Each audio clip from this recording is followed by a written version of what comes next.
تو کرنا تو جنم بھی لے لینا اس زمانے سے. ظاہر ہے جی معاشرے سے ٹکرانا بڑا مشکل کام ہے, بات کرنا آسان ہے نا. تو اس پہ ایک میرا کلپ بھی ہے, تیرے ہوتے جنم لیا ہوتا, جس میں میں نے وہ صحیح مسلم کی حدیث بیان کی تھی. آپ صحیح مسلم میں جا کے نا غزوہ خندق والا چیپٹر کھول لیں تو آپ کو یہ حدیث مل جائے گی. حذیفہ ابن یمان رازدار رسول, جو حضور علیہ السلام کے قریبی ساتھیوں میں سے بھی تھے,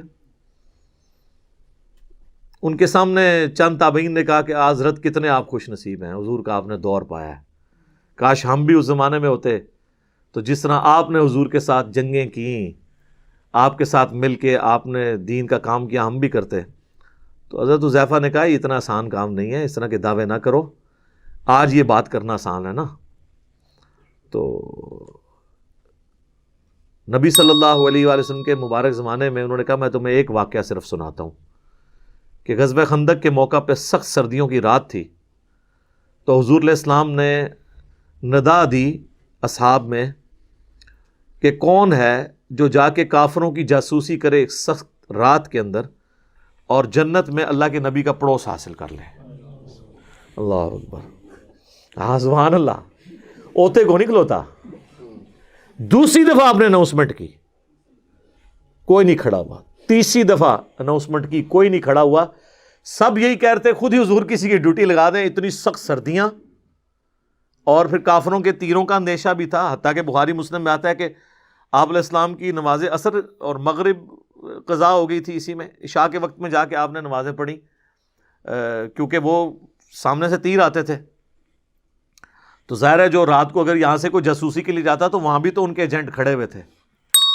تو 3 دفعہ آپ نے اناؤنسمنٹ کی, چوتھی دفعہ آپ نے فرمایا حذیفہ. تو حضرت حذیفہ کہتے ہیں میں نے دل میں سوچا لو جی اب میں مارا گیا, میری ڈیوٹی لگ گئی. اچھا یہ ان کی سچائی تھی, انہوں نے بتا دیا. یہاں تو لوگ ایکٹنگ کرتے ہیں نا جی, میں تو آج تک جناب میں تو گل منہ تے کرنا, آج تک کسی بندے نے سنا ہے جو جھوٹے تے جھوٹے نوں بھی وہ کہے ہوئے کہ میں پیچھے گل کرنا, بھی تکیہ کلام ہے کرتے رہو, میں تو منہ تے گل سیدھی کری دی جی.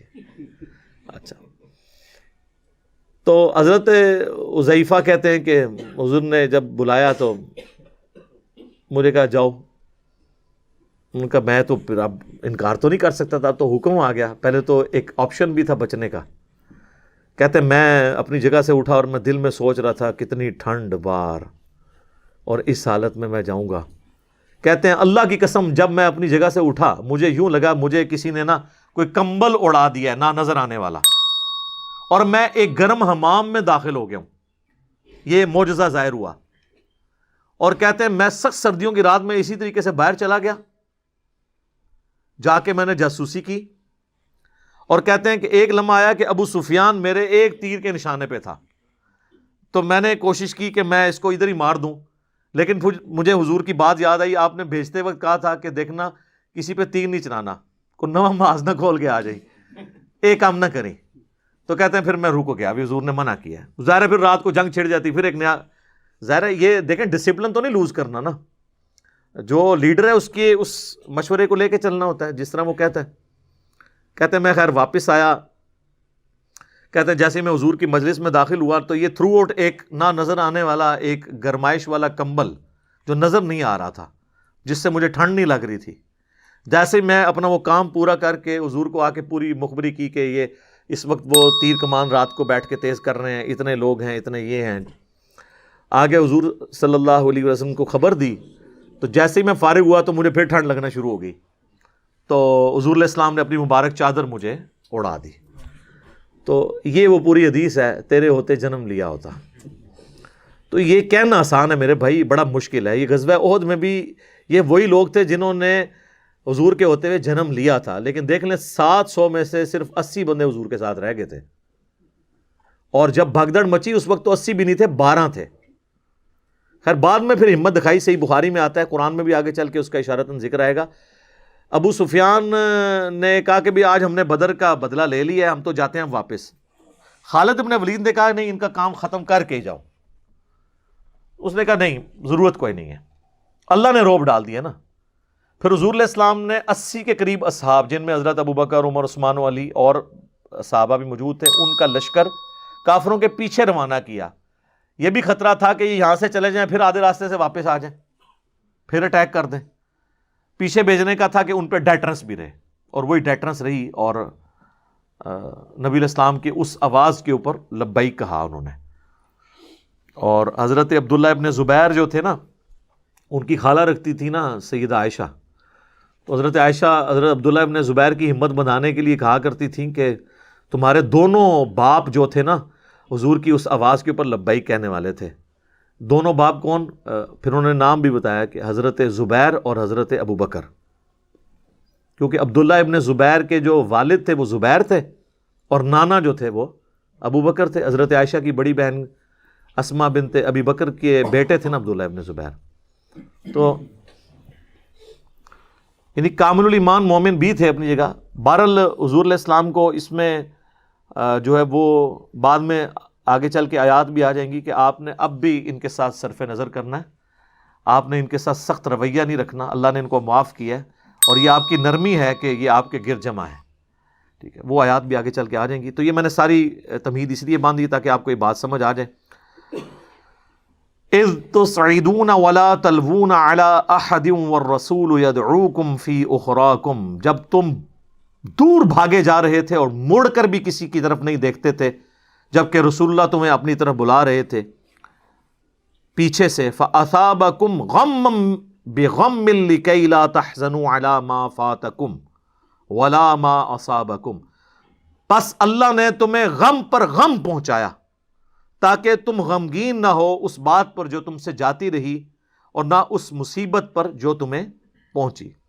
اسی آیت کے تحت وہ شعر کہا گیا نا، مشکلیں پڑی اتنی کہ آساں ہو گئیں۔ غم پر غم اللہ نے ڈالا، شکست کا غم تھا نا، اس غم کو بھلانے کے لیے اس سے بڑا غم ان پہ ڈال دیا کہ حضور کی قتل کی افواہ مشہور ہو گئی۔ تو صحابہ تو اور غمگین ہو گئے، پھر ان کو اپنے زخم بھی بھول گئے، اپنے مرے ہوئے رشتہ دار بھی بھول گئے کہ حضور فوت ہو گئے۔ تو اللہ فرماتا ہے کہ ہم نے کیا تاکہ غم پر غم ڈلے اور تمہارے لیے مشکلیں سہنا آسان ہو جائے۔ واللہ خبیر بما تعملون، اور اللہ تعالیٰ خبردار ہے، جانتا ہے جو کچھ تم اعمال کر رہے ہو۔ ثم انزلنا علیکم من بعد الغم امنا، ثم انزل علیکم من بعد الغم، پھر اللہ تعالیٰ نے نازل کی غم کے بعد تم پر راحت۔ امنتن نعاسا یغشا طائفۃ منکم، اور تم میں سے ایک گروہ کے اوپر غنودگی چھا گئی۔ صحیح بخاری میں آتا ہے حضرت ابو طلحہ جو حضور کے ساتھ آخری وقت تک رہے اور تیر چلاتے تھے کافروں پر، ایک حضرت طلحہ ہے ایک ابو طلحہ ہے۔ حضرت طلحہ تو وہ ہیں جو اشرم وشرم ہیں، ابو طلحہ ہیں جو انس ابن مالک کے باپ ہیں، کیونکہ انس ابن مالک کی ماں نے ان کے باپ کے مرنے کے بعد ان کے ساتھ شادی کر لی تھی ام سلیم نے۔ تو ابو طلحہ کہتے ہیں کہ میرے ہاتھ میں تلوار تھی تو مجھ پہ ایسی نیند طاری ہوئی کہ وہ تلوار مجھ سے چھوٹ جاتی تھی۔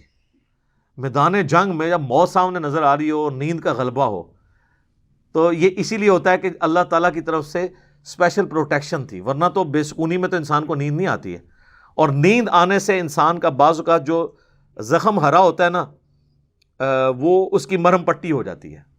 آپ دیکھیں، آپ تکلیف کی حالت میں ہو، آپ غم کی حالت میں ہو، اس کے بعد سو کے جب اٹھتے ہیں نا، کافی بندہ اپنے آپ کو فریش محسوس کرتا ہے۔ تو یہ اللہ کی غیبی مدد تھی کہ صحابہ کو میدان جنگ میں بھی اونگ آ رہی تھی تاکہ ان پہ سکون کی کیفیت طاری ہو جائے، یہ اللہ کی طرف سے طاری ہوگی۔ وَطَائِفَةٌ قَدْ أَهَمَّتْهُمْ أَنفُسُهُمْ، اور تم میں ایک جماعت ایسی تھی جسے اپنی جان کا فکر پڑا ہوا تھا، یعنی منافقین۔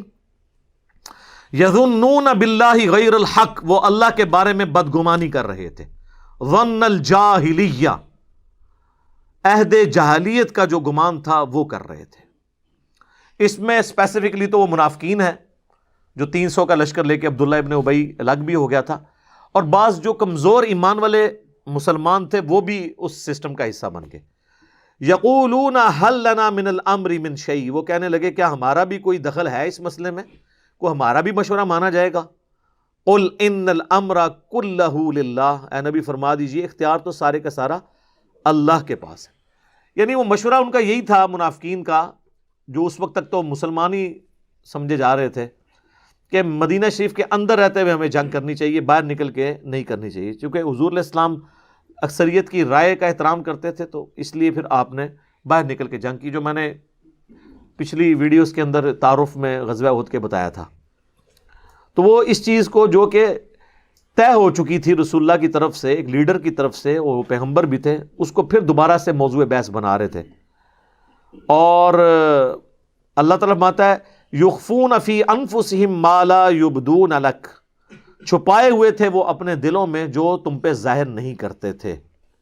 یقولون لو کان لنا من الامر شیء، اور کہتے ہیں کہ اگر ہمارا بھی کوئی اس کام میں دخل ہوتا، ہمارا بھی کوئی مشورہ مانا جاتا، ما قتلنا ہا ہنا، تو ہم یہاں پر اس بے دردی سے قتل نہ ہوتے۔ قتل تو خیر وہ کوئی نہیں ہوئے، ہم سے مراد انہوں نے اپنے رشتہ داروں کو لیا کہ یہ لوگ تو یہاں پہ قتل نہ ہوتے اگر ہمارا مشورہ مانا جاتا۔ حالانکہ یہ ایٹیچیوڈ بالکل غلط ہے۔ صحیح مسلم میں تقدیر والے چیپٹر میں، کتاب القدر چیپٹر میں آخری حدیث یہ ہے، حضرت ابو ہریرہ کو حضور نے نصیحت کی تھی صلی اللہ علیہ وآلہ وسلم، اے ابو ہریرہ، اپنے لیے جو نفع مند چیز ہے اس کے لیے کوشش کرو، سستی نہ کرنا اور کاہلی نہ کرنا، پوری ایفرٹ پٹ کر دینا۔ اس کے باوجود اگر تمہارے خلاف نتیجہ نکلے تو کبھی یہ نہ کہنا کہ میں یہ کر لیتا تو یہ ہو جاتا، میں وہ کر لیتا تو وہ ہو جاتا۔ یہ اگر مگر شیطان کا دروازہ کھول دیتا ہے۔ اور اس میں یہ بھی الفاظ ہیں کہ سستی نہ کرنا، کاہلی نہ کرنا، اور اس کے بعد اللہ سے مدد طلب کرنا۔ پھر بھی تمہارے خلاف رزلٹ آئے، پھر یہ نہ کہنا کہ اگر یہ کر لیتا تو یہ ہو جاتا، تو وہ کر لیتا تو وہ ہو جاتا، پھر کہنا جو اللہ کی مرضی وہ یہی ہونا تھا۔ لیکن یہ نہیں ہے کہ ایک بندہ خالی پیپر دے آئے اور دعائیں کرواتا رہے، اس طرح نہیں۔ سستی نہ کرنا، کاہلی نہ کرنا، اور اپنے لیے نفع مند چیز کے لیے زور لگا دینا پورا۔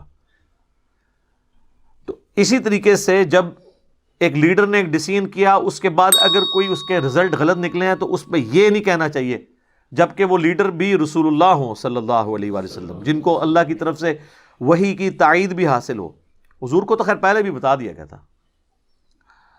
صحیح بخاری میں حدیث ہے، نبی علیہ السلام فرماتے ہیں میں نے خواب میں دیکھا کہ میں نے یوں تلوار لہرائی ہے تو اس کا اگلا حصہ ٹوٹ گیا ہے، تو میں نے اس کی تعبیر کی ہے کہ احد میں ہمیں تکلیف پہنچے گی، اور پھر میں نے دوبارہ تلوار لہرائی تو وہ اپنی اصلی حالت میں واپس آ گئی، تو اس کی تعبیر میں نے کی ہے کہ اس تکلیف کے بعد پھر اللہ تعالیٰ ہمیں راحت دے دے گا۔